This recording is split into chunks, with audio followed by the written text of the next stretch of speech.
This is Janet Peterson, a new student teacher. She has been with this 5th grade class for just a few days.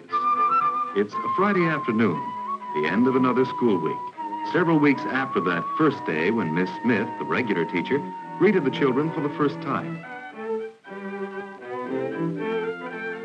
Since the first of the school year, Miss Smith has come to know each of her children as an individual.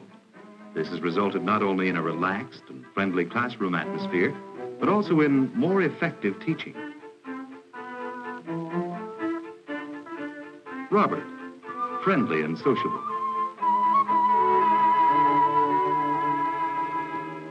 Ruth, much more cheerful now.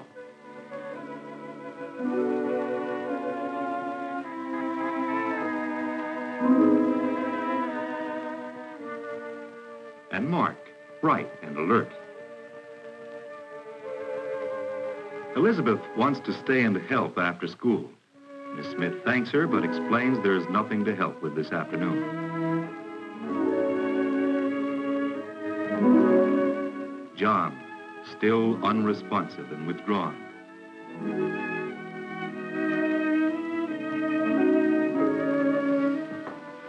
Let's sit down, shall we?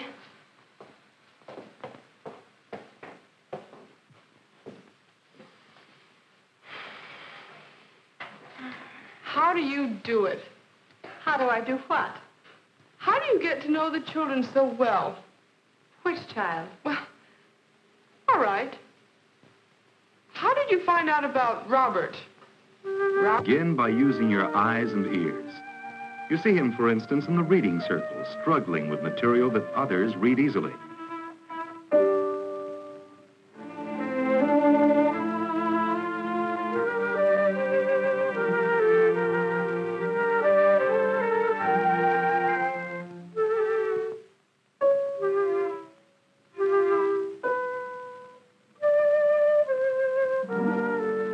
Of all the readers, Robert is one of the poorest.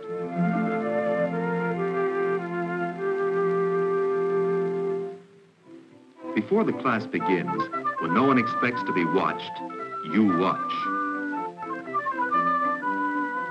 You find a few of the children isolated, a few more talking in pairs, and then a cluster of the really popular children. And it is here that you discover Robert. Robert is popular with his peers, and this is something. You look through Robert's cumulative record file.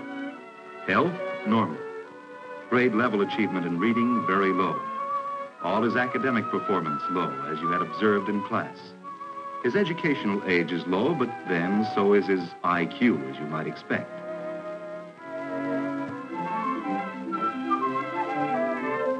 Robert plays games well.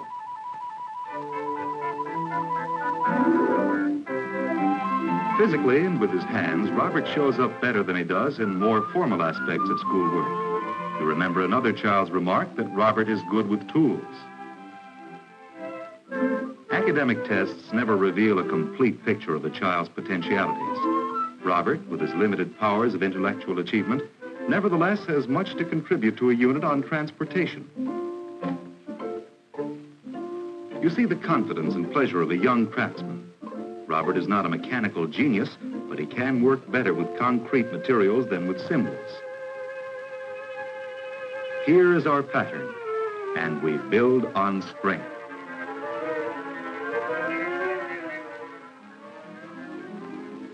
And Ruth. How did you approach Ruth? Ruth? Well, first of all, you look at Ruth as you would look at any human being. And your eyes tell you quite a good deal. Her clothes, faded and worn-looking. Her pale face, the eyes with their apathetic look. Her listlessness.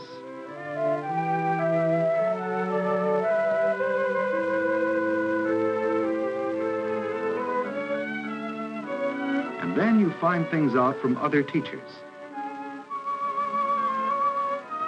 You pool information with these teachers. You compare notes on brothers and sisters from the same family, from the same child whom other teachers have had before. You know Ruth's mother is dead, but you know little else about her family. You discover that Mrs. Ellingwood, who had Ruth last year, has visited Ruth's home. She describes the poor neighborhood and the run-down condition of the little house where Ruth lives with her father and baby brother.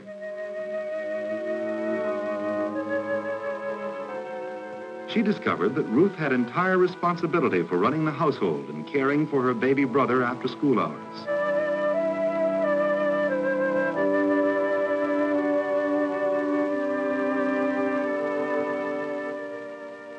You look up the records on Ruth. You find that her IQ is normal, but her academic progress considerably below that of other pupils with comparable intelligence.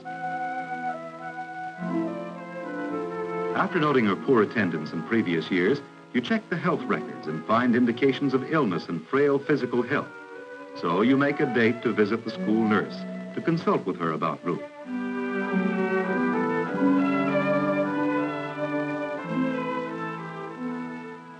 With the cooperation of the nurse, you arrange through the PTA for Ruth to receive a healthful meal at noontime in the school cafeteria.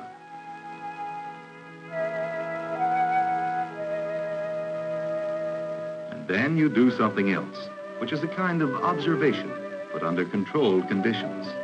You keep Ruth after school a couple of minutes one day on some pretext.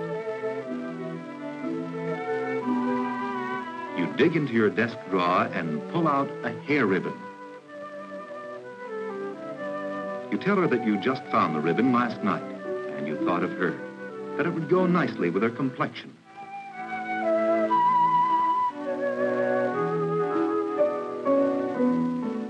You tell her how pretty she looks.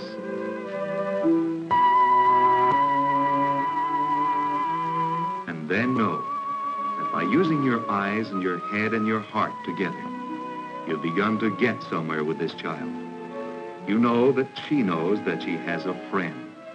And that's the beginning for Ruth. Tell me about Mark. Mark? You remember an arithmetic test you gave the class not so very long ago. Everyone settled down, and it seemed that they had just gotten well into it.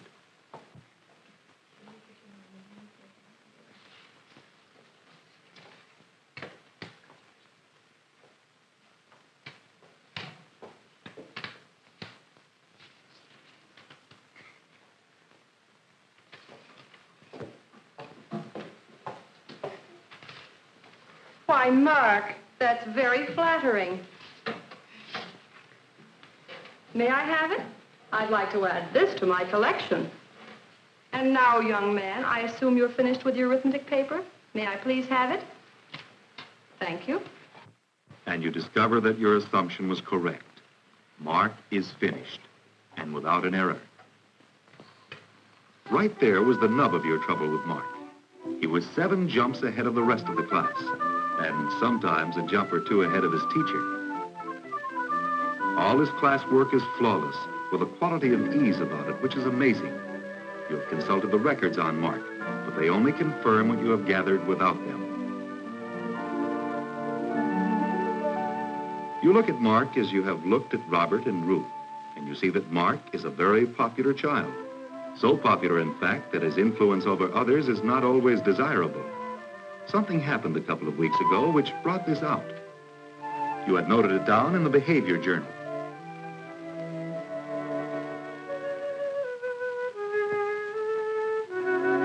Jerry, who is quite shy and withdrawn as a rule, offered a suggestion on something which a committee was considering. Mark rudely brushed off Jerry's suggestion.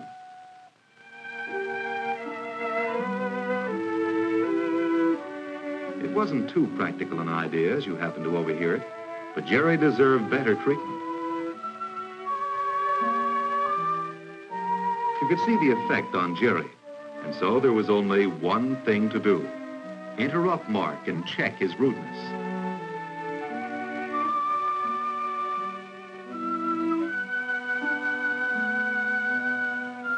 You do what you can to get a fair hearing for Jerry's suggestion. Then you resolve to speak to Mark privately at the first opportunity afterward. Mark had begun to use his social status and his unusual intelligence in a way that harmed another child without his realizing it.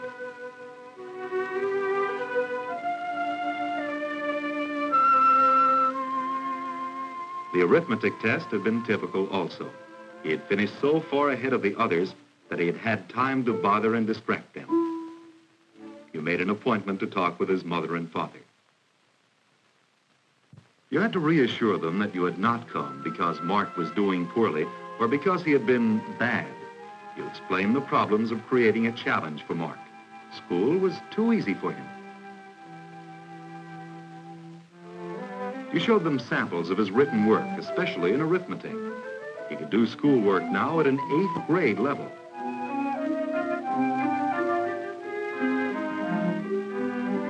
Mark, you explained, was an unusually gifted and intelligent boy.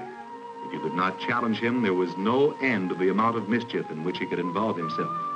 Your continual problem was to keep him occupied and interested. But you talked his parents out of the idea that Mark should skip a grade. That would create more problems than it would solve.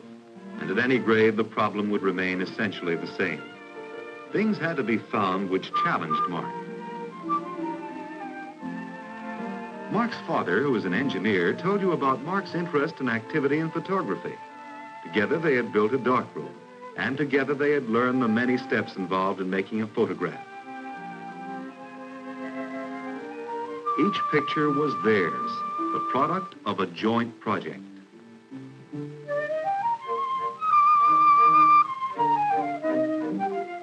He also told you that recently he and Mark had started building a telescope. This had aroused in the boy a considerable interest in astronomy.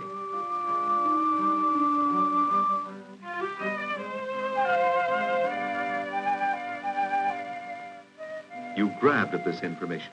The astronomy, particularly, you explained, would meet a need of the moment. In connection with social studies, the children were studying the exploration of the new world, which in turn was arousing an interest in ships and navigation. The idea of navigation was proving too difficult for most of the children, but Mark understood it and could make a real contribution. And this was a way of enriching Mark's program, a thing that would have to be done on many occasions. It had been a pleasant and successful talk because the basic ingredients were all there. A good home, intelligent and sensitive parents, and a child with a tremendous capacity. Through cooperation and teamwork, we had found a promising approach. Oh, poor Elizabeth. She brought her rubbers this morning and now she's forgotten them. Tell me about Elizabeth. You remember today how downcast she was when I told her she couldn't stay and help?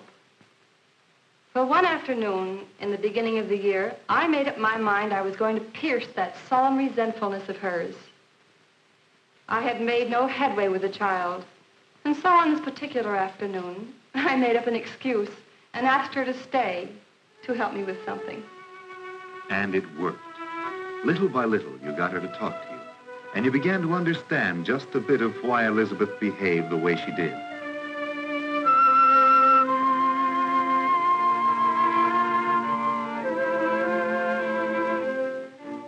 Elizabeth volunteered several times afterward to stay and help.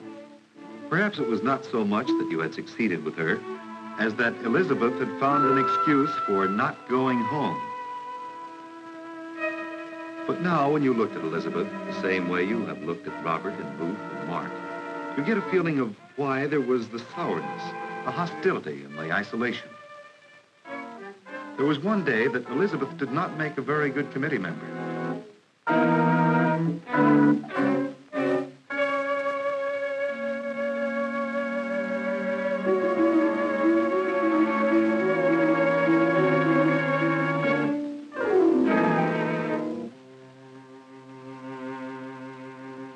Anger with sudden explosiveness. You could see no reason at first why she did it. Then you remembered that morning Elizabeth had told you that her parents had been fighting. You'll take that dress back tomorrow. I will not. That money was for the rent. You stole it like a common thief. How dare you talk to me like that? Tell it to the landlord.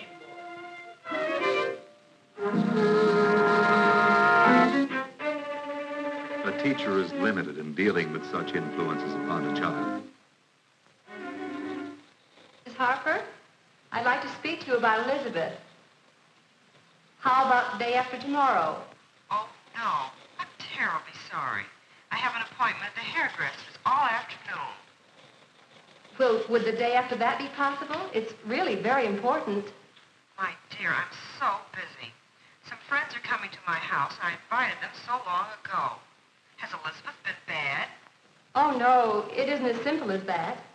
Why don't you name a time next week? Any time after school. In the afternoon or in the evening? Well, really, if it isn't that Elizabeth has been a bad girl, I don't see why you can't tell me what it is now. I'm afraid we couldn't discuss it adequately over the phone. Oh, there's someone at the door. If you'll excuse me, why don't you call me some other time, Miss Smith? I must go now. Very well.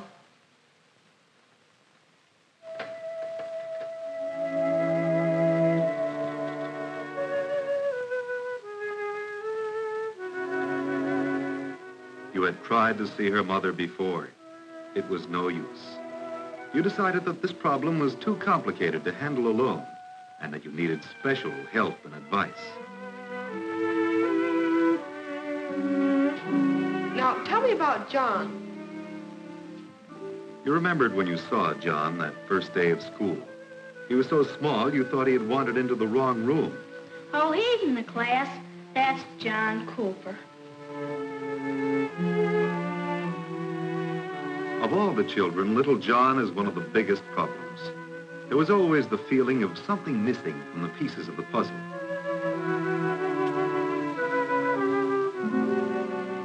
You look at John as you have looked at the others, and you feel his isolation from his classmates.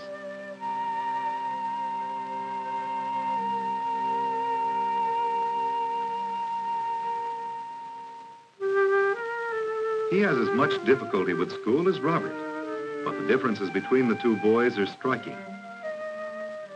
In athletics and physical activity, for instance.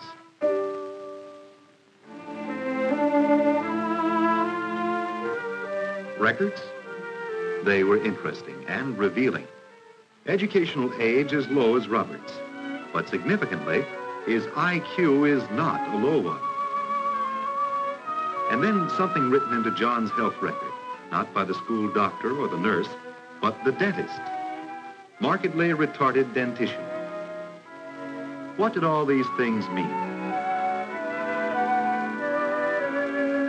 Further clues emerged as you talked with other teachers. When he first came to kindergarten, his mother had to take him home again after a short time. It had been decided he wasn't ready yet for kindergarten. His first grade teacher remembered finding him away from his fellow first graders, playing with kindergarten children. Certainly not typical behavior.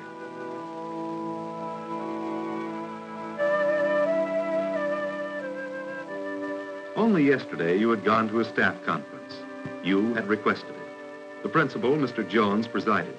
It was devoted exclusively to the problem of John. Each of us had his say, with varying guesses and insight. And finally, after everyone else had a turn, Miss Black, the school psychologist, began to put all the pieces together to make a pattern which made sense. As I see John, his tiny size, the retarded development of his teeth, his not being ready for kindergarten, his playing with younger children, the isolation from his classmates, his consistently poor work all through his school career, and his IQ higher than that schoolwork would lead you to expect, all points to just one conclusion. John is growing more slowly than other children of his age. I'm sure that must be it. But now what do we do about it? How do we proceed with John? Unfortunately, in the public school system of today, there is no provision for the slowly developing, slowly growing child, such as we have in John. This is not to say that there cannot be such a solution, nor that we ought not strive hard to find one. In a way, John and other children like him are a test for everything we believe in, everything we are trying to do. For meeting the needs of the child is the goal of education. Certainly it is no answer to put him back a grade or two. He is 10 years old now, chronologically. And, good or bad, that is the way we group our children in our classrooms, on the basis of chronological age. He has enough to cope with emotionally, without the added burden of such obvious failure.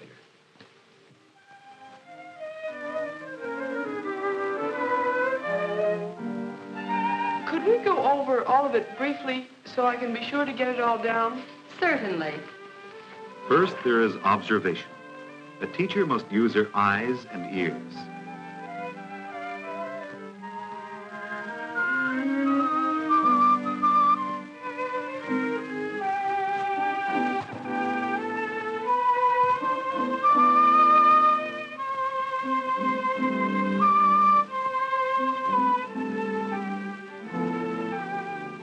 And then controlled observation, where the teacher's head and heart suggest something to her, and she tries it, and learns more about the child, her needs and characteristics.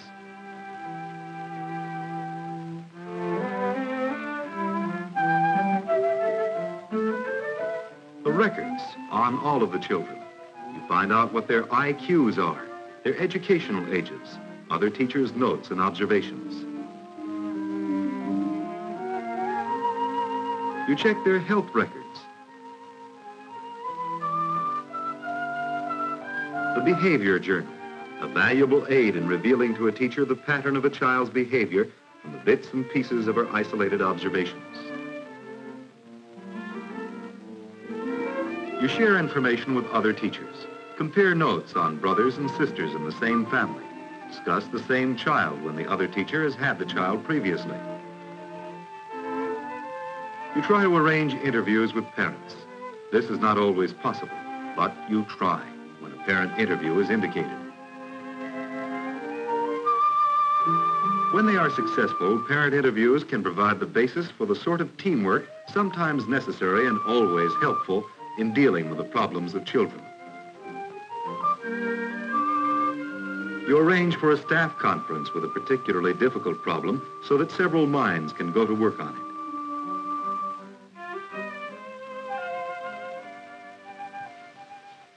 Maybe you could say that you could summarize all of the techniques by describing them as extensions of the teacher's sense perceptions, plus a mixture of good sense. I'd say that that was a fair summary. We have seen a number of useful techniques which were used to learn more about children. In the end, we must admit that the experience and resourcefulness of a good teacher cannot always be conveyed in a book or a film. There are no pat answers, no fixed ways for a teacher to learn about and work with her children, nor is there any substitute for fundamental knowledge, sensitivity, and intelligence.